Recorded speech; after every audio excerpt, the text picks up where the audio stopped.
My name is Aggie Lighthizer. I am president of the League of Women Voters of St. Louis Park, and I'm pleased to welcome you to today's presentation. The League of Women Voters is sponsoring today's presentation and discussion. We are a nonpartisan organization, which means that we do not endorse political candidates and we do not endorse political parties. But we do take opinions and we do study issues, and one of our goals is to make sure that voters are educated and involved in community issues and aware of what the potential opportunities are in their community. So it's one of the reasons we're very pleased today to have a presentation about edible and educational gardens, as well as some discussion about a caring economy. And so I'm very pleased to introduce Julie Rappaport, who will do a presentation about those issues. Thank you, Aggie, and the League of Women Voters St. Louis Park, as well as the City of St. Louis Park and its administrators, and of course Park TV. John McHugh and Reg Dunlap, appreciate your help in broadcasting today. And thank you all today for who are present, and to you in TV land for joining us, taking the time to learn and discuss and perhaps even mobilize. I appreciate your being here with us, and I hope you leave with something new to consider and perhaps take further. So, welcome to Planting the Seeds of a Caring Economy, a collaborative St. Louis Park civic and district establishment of educational edible gardens. We're going to talk about that through the principles of permaculture. So my name is Julie Rappaport, and I have lived, learned, and worked and taught in St. Louis Park almost my entire life. I've owned businesses, volunteered on committees and boards, but my biggest achievement is my daughter. She also graduated from St. Louis Park in 2010. Our children and their potential future, they are the best that we can achieve in this world and in this life.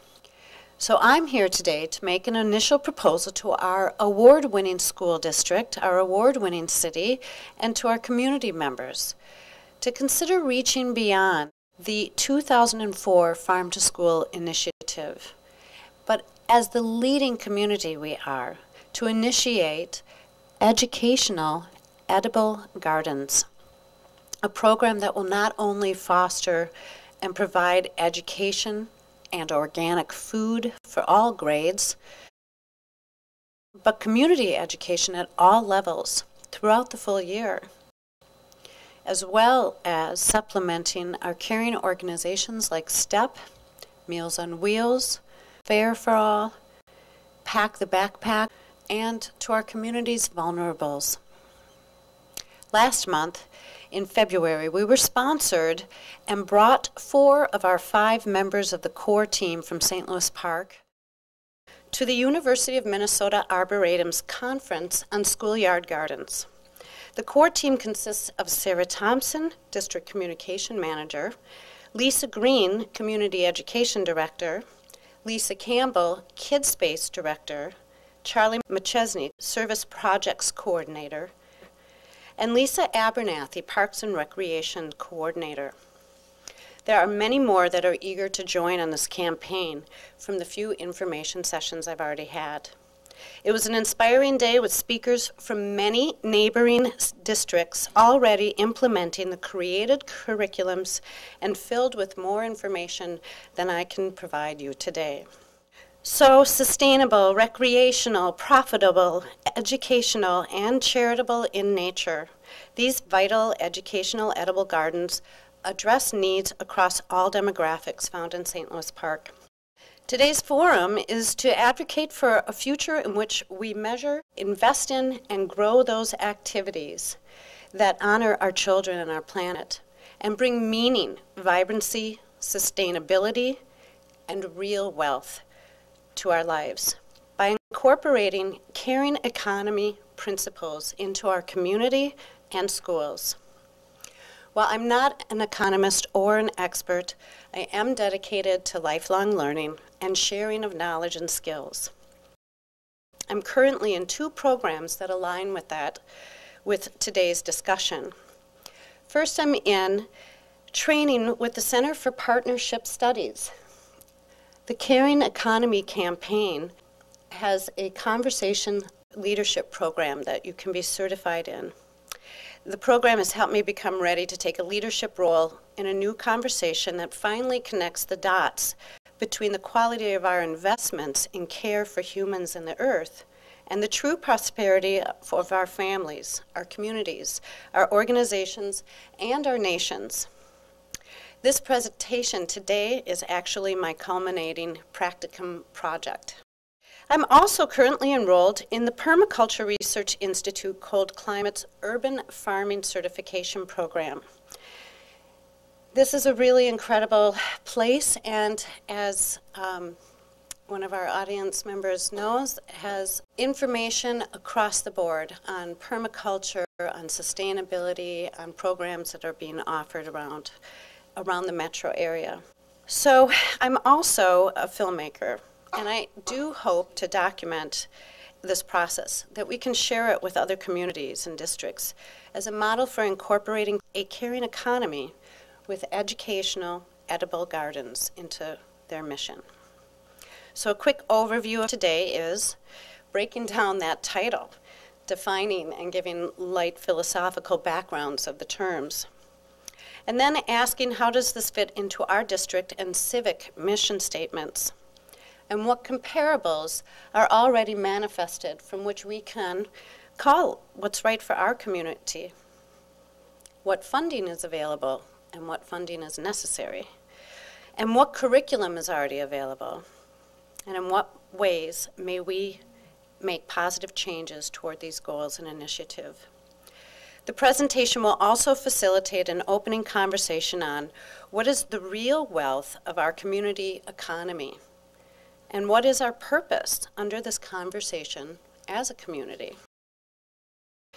So, breaking down the title, planting the seeds, literally and figuratively. Not only the physical seeds of crops, but the mental seeds of caring, innovation, and purpose, the emotional seeds of compassion in action that promote self-esteem and pay it forward gratitude, and the spiritual seeds of connection to the earth and to others. So next, what is caring? Seriously, how can we define that? So just for today's discussion, can we agree that caring places the fundamental needs of humanity at the forefront of its decision making? So then, can we agree on that? Okay. What then are the fundamental needs of humans? Don't get scared. This is a big chart and you don't have to memorize it, no tests. But according to Manfred Max Neef, he's a renowned Chilean economist who, with his colleagues, they developed a chart that describes our human needs and a process by which communities can identify their wealth and their poverties according to how these needs are satisfied. The basic needs on that far column, subsistence, protection, affection, understanding, participation, leisure, creation, identity, and freedom. They can happen in these different ways: interacting, living environment, doing, feeding, having, shelter, being. The main contribution, however, that Max Neef makes to the understanding of needs is the distinction made between needs and satisfiers. Human needs are seen as few and finite, and they're classifiable.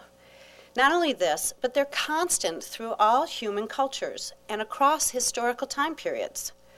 It's important that human needs are understood as a system. They are interrelated and interactive. What does change over time, however, and between cultures, is the way these needs are satisfied. Max Neef further classifies satisfiers. Satisfiers have different characteristics. They can be violators, which claim to be satisfying needs, yet in fact make it more difficult to satisfy a need. So our school district reduces costs and staff in our kitchens, but over the years, having served processed food to the children actually violated their need for healthful nutrition. This wasn't anybody's fault.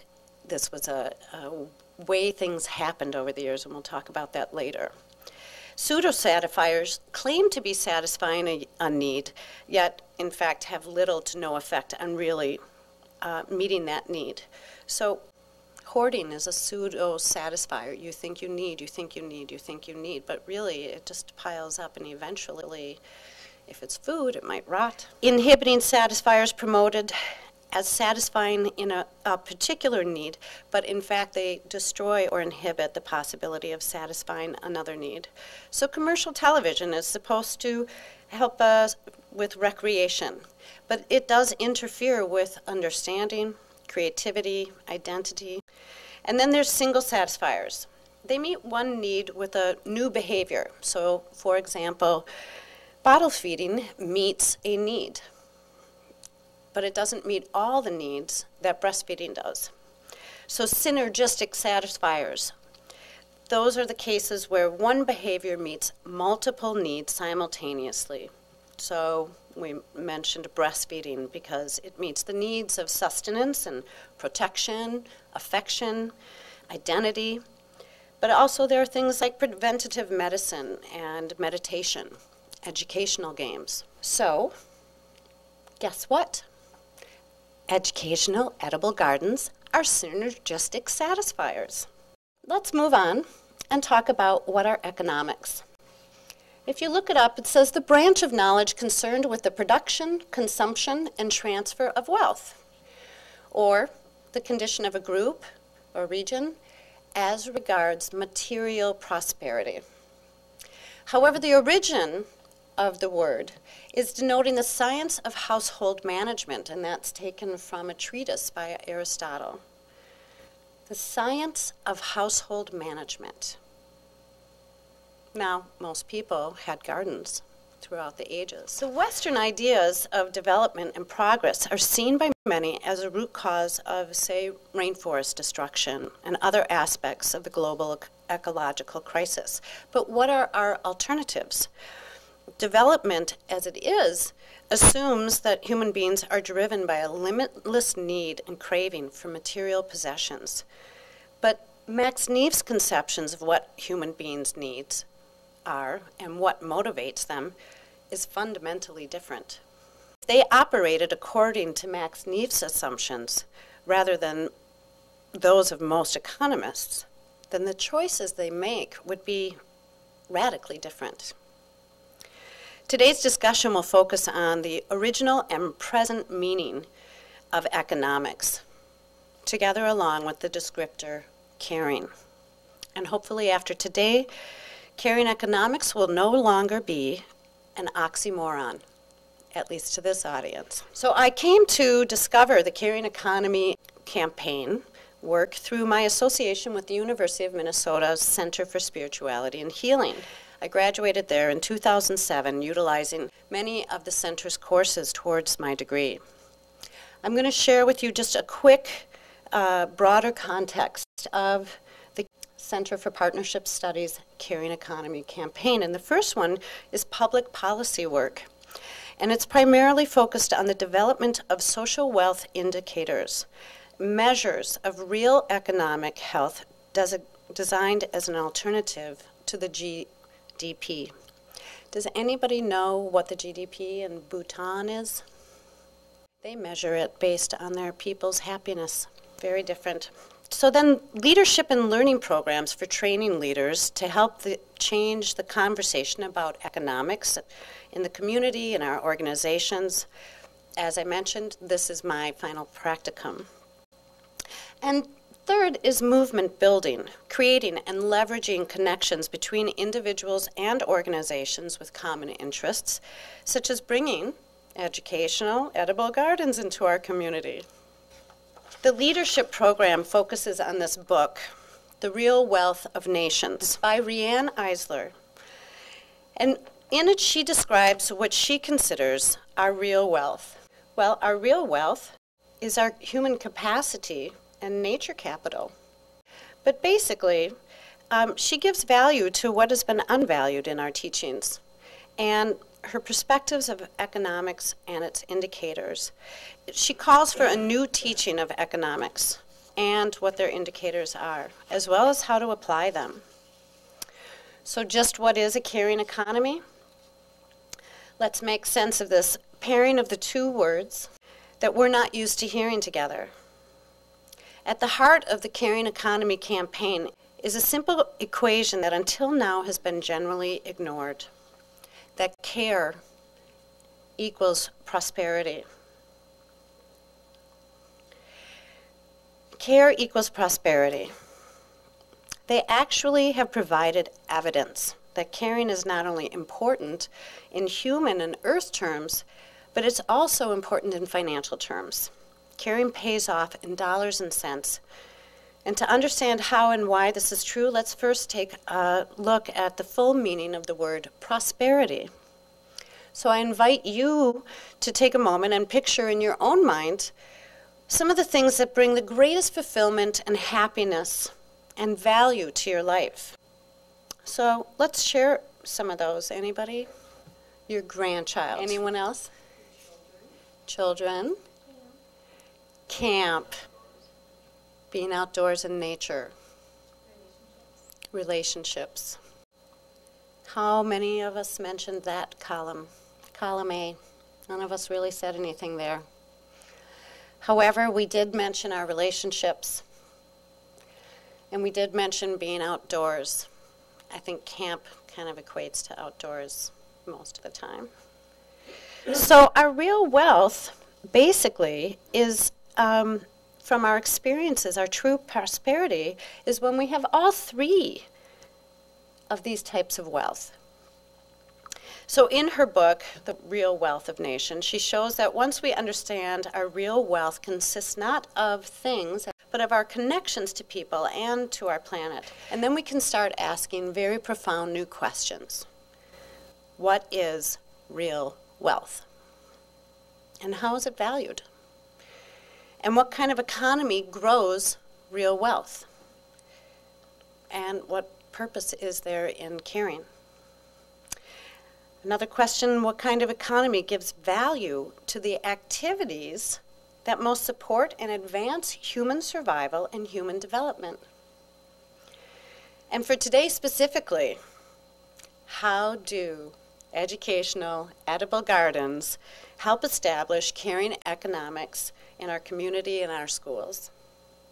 The link between care and prosperity has been invisible within the current economic categories that we've inherited.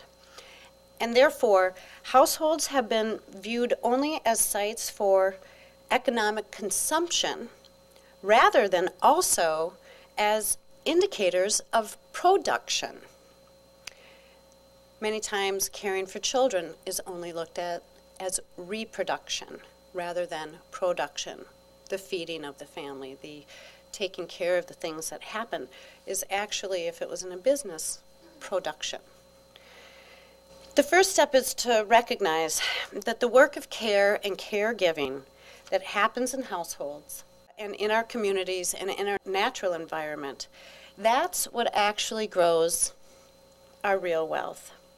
The economic map that we've been using, therefore, includes only those goods and services that change hands in the market, including government and illegal markets in those economic sectors. But they exclude the three foundational economic sectors which determine our real wealth: the household sector, the unpaid community, and the natural economy. To create an economy that grows our real wealth, we need a new economic map, a full spectrum map of the economy, a map that includes the essential life-giving work of care that occurs in households, in communities, and in our natural environment. Dr. Eisler also puts in The Real Wealth of Nations that to construct an economic system that can help us meet the enormous challenges we face, we must give visibility and value to the work of caring for people and nature. He also addresses domination system economics versus partnership systems. We can talk about the hierarchies of control versus hierarchies of actualization. Because feeding the household was considered woman's work, and therefore unvalued, unpaid, and invisible in our economic indicators. As the women's movement gradually brought women into the paid job market, many of their caring hours, their volunteering hours, their gardening to feed the family hours were lost. So professions that do not involve caregiving are paid far more than those that do childcare or teaching or environmental work. So people in the United States don't think anything about paying a plumber $50, $100 an hour. He takes care of our pipes. It's very important. But our child care workers, the people whom we entrust our children, according to the U.S. Department of Labor, they're paid an average of $10 an hour with no benefits. And we demand that plumbers have training, but we don't demand that all child care workers have training. Not that plumbers shouldn't be paid well, not that plumbers shouldn't have training. But why are they, or sports stars, or engineers, anyone, worth more than those who care for us and our environment? It's not logical. A story in our own St. Louis Park regarding the feeding of our children at school. Back in the day, many women had part-time jobs within the school district food service. They were not paid well for these jobs, nor given credit, sick leave, or any other benefits that eventually lured them away from the children and into the office. Also, there was economic need. It wasn't necessarily just alluring, but that's a way to put it. Eventually, there were no more lunchroom moms for a long time, and we had to turn to processed foods that came in a can from food suppliers that worked within this economic framework of low cost and therefore low nutritional value food. But nowadays, you even see lunchroom dads and parents around the country who want better food and nutritional education and practices from the place where their children consume sometimes over half of their calories in a day. And thankfully, with that movement, we've seen the initiation of the Farm to School programs, connecting locally or regionally grown foods with our school cafeterias. But there is much more to do. Today, we are beginning to see the truth that caring is a human value, not a gendered value. And the work of care, whether performed by women or men, is the critical foundation of a healthy economy and vibrant communities. Today, we can also see that the costs of inherited dominators' values and fiscal priorities are also higher. They're higher than ever. We're experiencing an economic transformation to a new economic era, an information service economy, which requires different kinds of workers than were required in the agrarian or industrial age. The information service economy is driven by flexible, creative, empathic people. People with these capacities are the high-quality human capital which determine our economic success. One way to actualize a caring economy is to incorporate a collaborative, community, educational, and civic goal, one that crosses all educational levels, all capabilities, all ages, all nationalities, all religions, and any other demographic. By adding sustainable food practices and food justice goals and implementations to the city and the school district's mission statements, by utilizing educational, edible gardens. St. Louis Park is a top city where to live and a top school district. It's a leader in many fronts, but it's also behind forerunners in a few areas. Certain cities have already incorporated caring economics into their mission statements, and many school districts are acting on teaching the basic life skills of food and nutrition from the garden to the table, utilizing federal grants and state-approved curriculum already in place. So back to our title definitions. Really, I cut out all those other titles, and now we're at permaculture. So, light philosophical theory here. What is permaculture? It's an ethical design approach. It's characterized by a set of principles for creating resilient, regenerative, thriving human settlements. And the three main ethics are caring for people, caring for the earth, and sharing the surplus. Doesn't that sound like a nice alliance with the caring economy? So Dave Holmgren is known as the father of permaculture. He grew up in the suburbs in the 50s and 60s, but in Australia. However, as a teenager, he concluded that the lifestyle he observed was one of the most wasteful, unsustainable ways to live that could ever have existed. However, now he regards our post-war subdivisions as fertile territory for the relocalization movement. Transitioners, sometimes called. Places where people could grow much more of their own food, work in their homes, and meet their needs while consuming much fewer resources.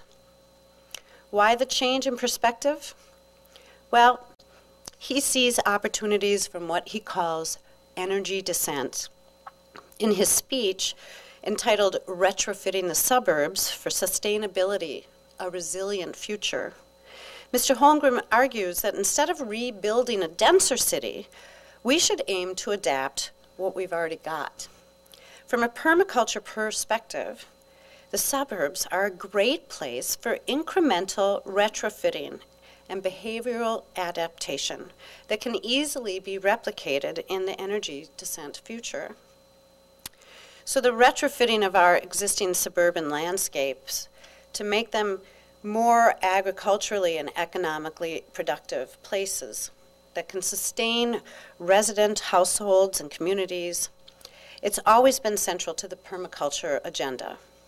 While implementing this agenda has hardly been a roaring success over the decades of affluence and growth, situational adaptation has been an option some people have not been able to avoid. So a question is, can permaculture design actually renew the suburbs? And in answering that, we have to understand the history and the obstacles. And we have to read the landscape and resources that are available. And then we have to sidestep the obstacles, as with anything in life, and grasp the opportunities. Turn those problems into solutions. Mr. Holmgren suggests a focus on local government effort to get governments to actively respond to the crisis should actually be replaced by efforts to reduce regulatory impediments to the revival of household and community economies. And Minneapolis, 1 year ago, this coming week, the Minneapolis Urban Agriculture Text Amendments were unanimously passed by both the Council's Zoning and Planning Committee and the mayor. Federal and state government is also already on board, providing state-approved curriculum, funding, and much more.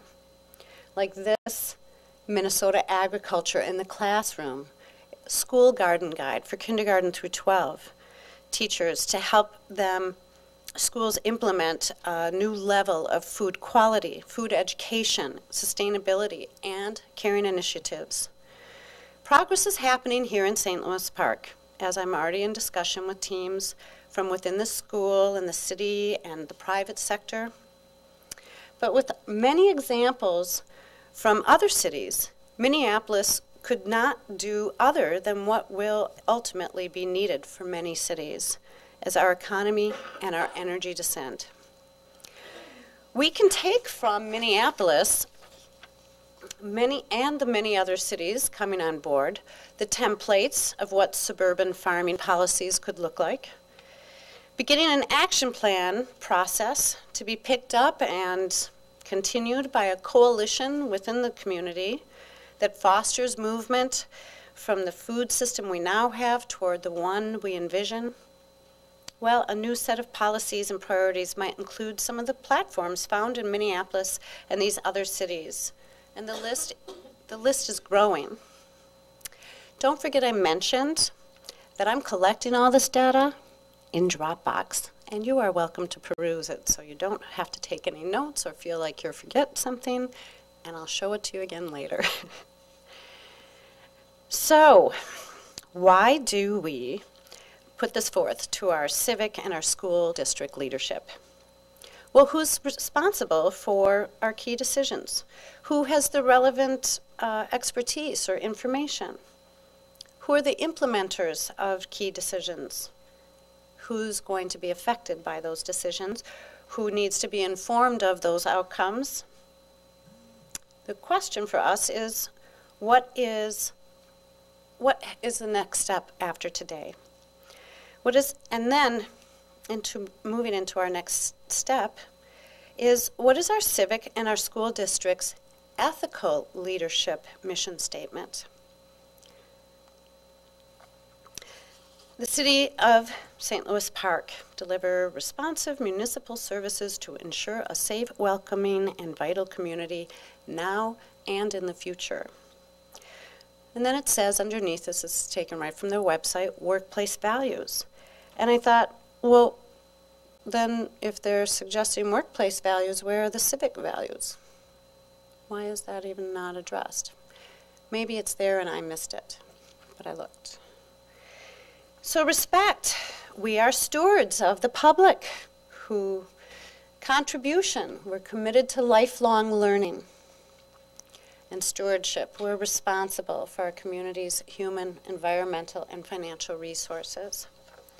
So the question is, it comes up a few times, what is stewardship? The Dalai Lama has written, as people alive today, we must consider future generations. A clean environment is a human right like any other.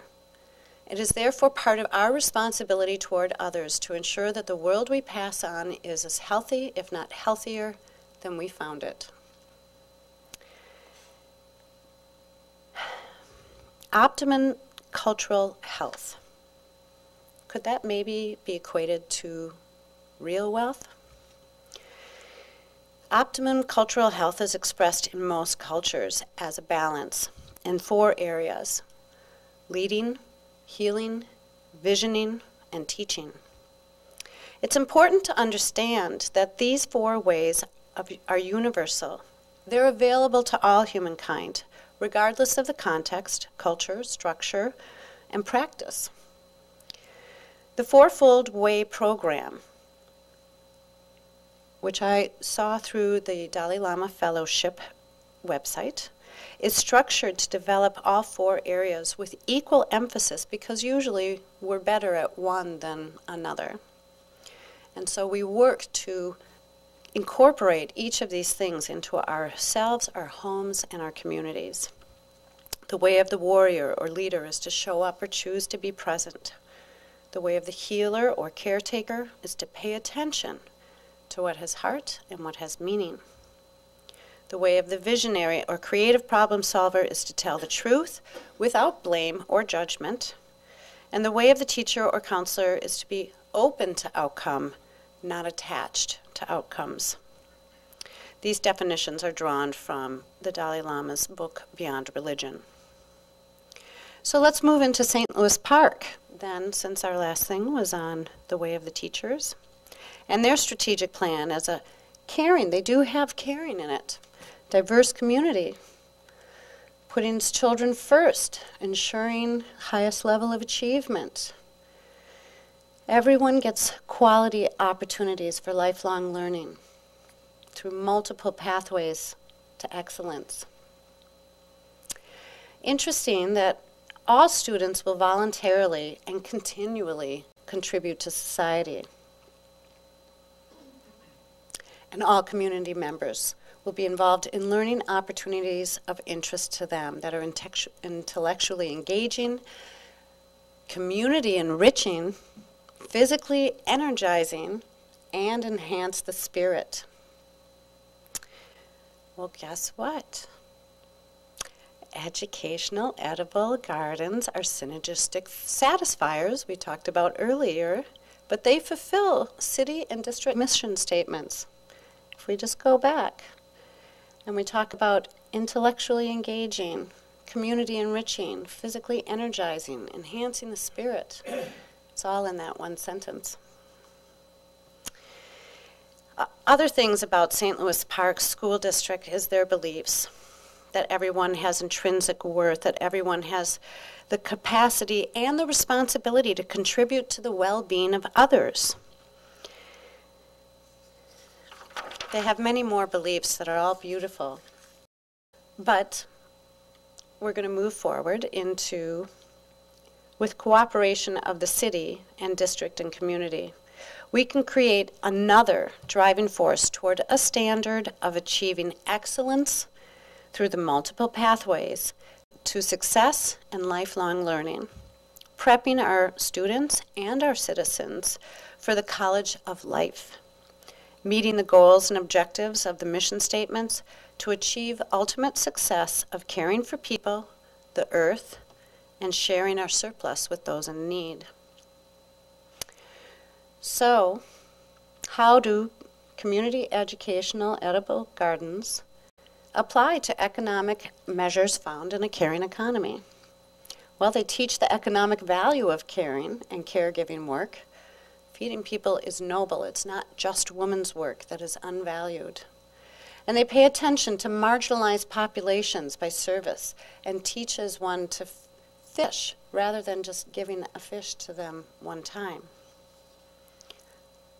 And they recognize the status and health of children actually predicts the nation's quality of life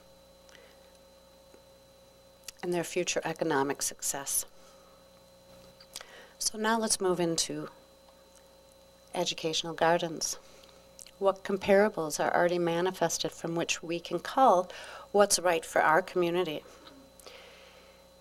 Well, as for the schools that have already implemented educational edible gardens, we don't have to look at all 722 documented across the United States through the Berkeley Edible Schoolyard programs. We can look right here in our own metro area. Hopkins School District, just last year. I don't want to quote myself wrong here, but I believe I read that they created 14,000 pounds of food last year. Anyhow, it was their first year in production, and they have already supplemented their food service. And interestingly enough, we have the Meadowbrook Collaborative here in St. Louis Park. And that is an after-school care program for children over in Meadowbrook during the summer as well. And do you know where they get their food from for the kids? Hopkins. Just an interesting thing. But beyond Hopkins, well, first of all, there's so many, and I'm going to share with you all of these different things in the Dropbox, okay? But Golden Valley, Waconia is in its 5th year. They sell CSAs, community-supported agriculture. They have volunteers of all ages out there. Columbia Heights, Minneapolis, Orono. They took, they made indoor gardens out of horse troughs. St. Paul, Waseca, Brooklyn Park, Champlin, STEM schools. The elementary and the senior high have greenhouses that are huge. And the junior high has an observatory. Eden Prairie Parks and Recreation, they sparked our park and recreation coordinator. She plans to incorporate small beds in the parks for the day camps this summer. Yay, small start. St. Louis Park, though, will not be inventing the wheel on this project. It's already being practiced in many districts and cities. And I will be presenting a comparison of all of these different schools within the metro area districts that are already incorporating the Minnesota State curriculum, as well as reducing and even supplementing some of their nutrition budgets. So potential funding. What funding is available? So much, and I thought either I'm going to splatter this page or I'm just going to let you know that it's there. Guess where? In the Dropbox. But the University of Minnesota Extension has a whole section on farm to school. This one page is just about the funding opportunities. They have so much more available to help us out. And the other side of it is the many alumni I've spoken to have said, I want to be in on this. I want to help. Where do I donate? And then, of course, there are Kickstarter campaigns.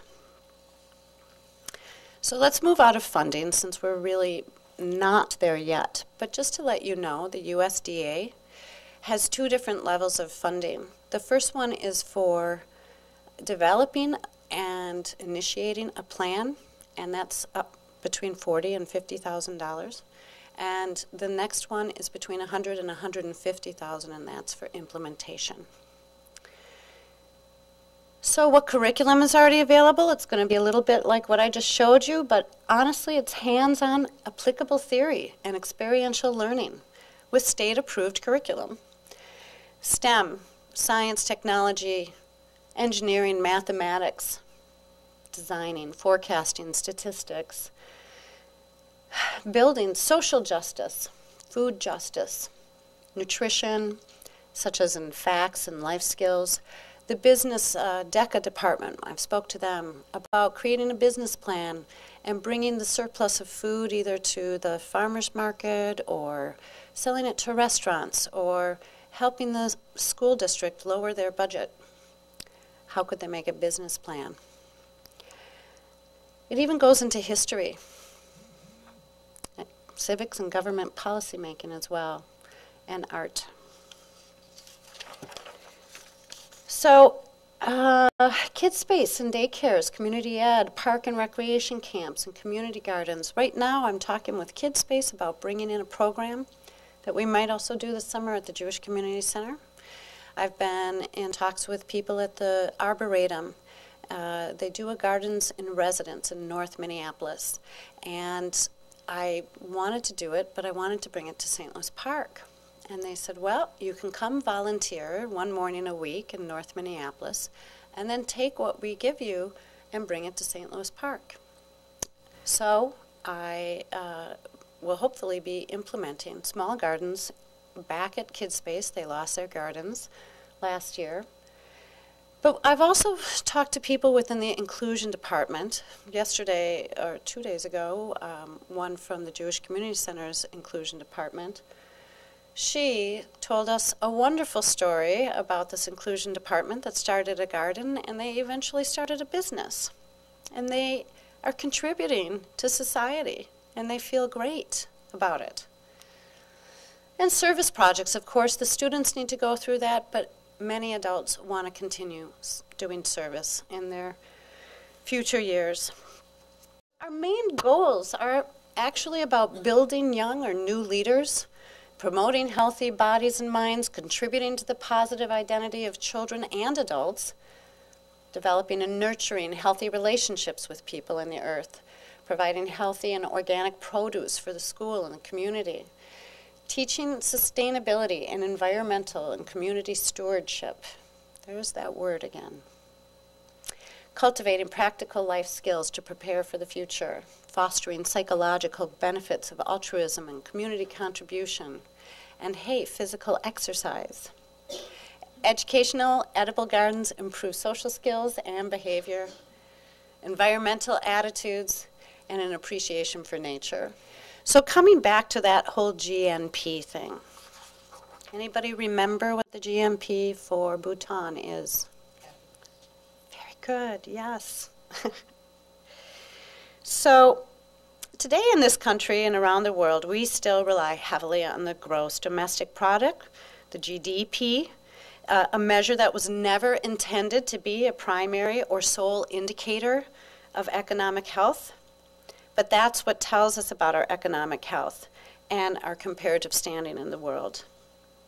But it's a deeply flawed number, and it gives absolutely no economic value to the activities that actually contribute the most to human well-being. the life-sustaining activities of the household economy, the volunteer community, and the natural economy. So when an old stand of trees is cut down and it's included in the GDP because it's been chopped down, the fact that we need the trees to breathe, that part is ignored. So similarly, the caring and caregiving work that's performed in households is given no value whatsoever. There's a whole section that I did not include in today that's about the Nordic nations and how they have actually created evidence and statistical data that shows that they put those three sectors, the household sector, the unpaid sector, and the natural caregivers, at 40% of what would be their GDP. So the GDP does not include the life-sustaining activities, but it does count activities that harm and take life. You know, an oil spill is actually very good for the GDP. So the economic value of caring for people and the earth in school settings has already been quantified. We have lots of things like Chef Jamie, Moms Rising, Berkeley Edible Schoolyards, Waconia Edible Educational Gardens. And what we need to do is take this old economic map and replace it with a full spectrum map, a new economic map. We need social wealth indicators that measure the condition of our human infrastructure and that can help us realize what needs are being met and what prosperity we have in those needs being met. So I ask you, as we come to a close, to think about your passions. Where do they take you? Can we help the city and the school district institute in their mission statements, caring economic policies? Can we get them to look at the Minneapolis urban farming policies that have been set up in the other cities so that if someone wants to do gardening in their yard and sell it to their neighbors, that that's not an issue, or having a Girl Scout troop come 3 times a week, that's not an issue, because it's actually against zoning right now. If you were to sell that, you couldn't have anybody come to your house and help you work on it. So as I close, I want to leave you today with some final words from Riane Eisler. We can build an economic system that takes us beyond communism, beyond capitalism and other isms. We can create economic models, rules, and policies that support caring for ourselves, others, and our Mother Earth. We need a caring revolution. And guess what? I just want to remind you, if you lost any of the information, it's available if you'd like to take it. Educational Edible Gardens in St. Louis Park. Won't it be lovely? Many thanks again to the League of Women Voters St. Louis Park, the city, and the TV station Park TV, John McHugh and Reg Dunlap for helping out, and once again to Michael Dorfman for helping out. We will open up for discussions in part 2. And before you leave, if you're willing, we're also going to be conducting little interviews of what you thought of today's program for a potential documentary that I'll be doing. Thank you. Thank you. Any questions from the audience? Yes, sir. As part of your gardening, there seemed to be somewhat of an emphasis on organics in terms of the gardening. How critical is that to the expectation of the edible garden, or is this concept willing to accept the fact that you may be doing something that wouldn't necessarily be organic? You know, every situation is going to have its own thing. And so if it's in someone's home, they're going to make that decision. If it's in our school districts and it's a 2x4 bed, that's not going to be very hard to keep organic. If we did the whole interior of the Westwood Junior High, we would have to do some soil testing, see what's been going on there. We just found out from the Jewish Community Center that their whole field that looks like this perfect place in the back there to have this gorgeous garden is a landfill. And there's like pipes with methane coming out. And so there's remediation of soil, or there's raised beds, or there's looking somewhere different in the property, or whatever. You know, each piece, as Mr. Holmgren in the permaculture said, you have to look at the history, you have to look at the circumstances. And I myself am not 100% organic, and what I grow may or may not be 100% organic. Within the city, making decisions like that, I think that the stringent policies to be certified organic, it's a lot of work. It's a lot of accountability and keeping records and things like that. And that may not be something that the city or the school district would be interested in going that far. But just because you're not certified organic doesn't mean that you can't have some organic practices happening within your gardens. Maybe it's not 100%. Maybe once in a while we do, you know, somebody does go to McDonald's even though they try to live a healthy life. Facts are facts, and life is life, and so, of course, I have no agenda in particular. My agenda is, this is time for it to happen. And Thank you. thank you. That was a good question. For those schools that have started this program, is there a particular kind of person or a amount of time that someone is assigned to be the coordinator of this project? That is a very good question. And at the Schoolyard Gardens Conference at the Arboretum last month, the superintendent of Waconia got up to speak, and she was very specific. They've been doing it for 5 years now. And she said, you need to think, you need to plan, you need to expect that there will be things that don't go right, and there will be things that are wonderfully pleasant surprises that come out of it. But there needs to be a champion. So in many of the schools, it's either the superintendent, we have a new one coming in. Once in a while, it's the food service director.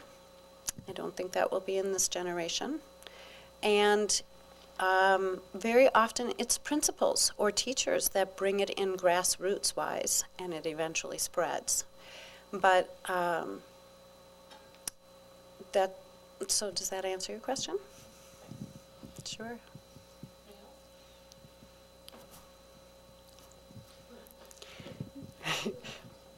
We can keep talking.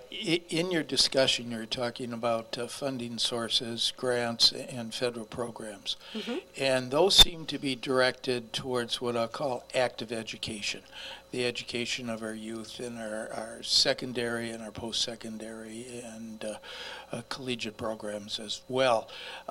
Is there any type of funding sources that are available for the adult ed programs that might exist in the community, or the establishment of these types of programs that can do outreach to various types of associations, either apartment associations, condo associations, that type of thing, in order to fund that type of activity and the individuals that are bringing that to the community?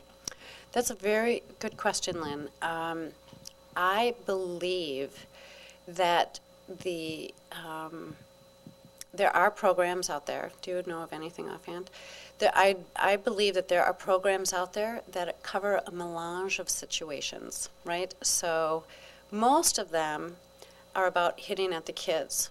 If you think about it, 25 years ago, there were several elder people saying, I'm never going to get on a computer, I've never had one, I never need one, I'm not going to do it.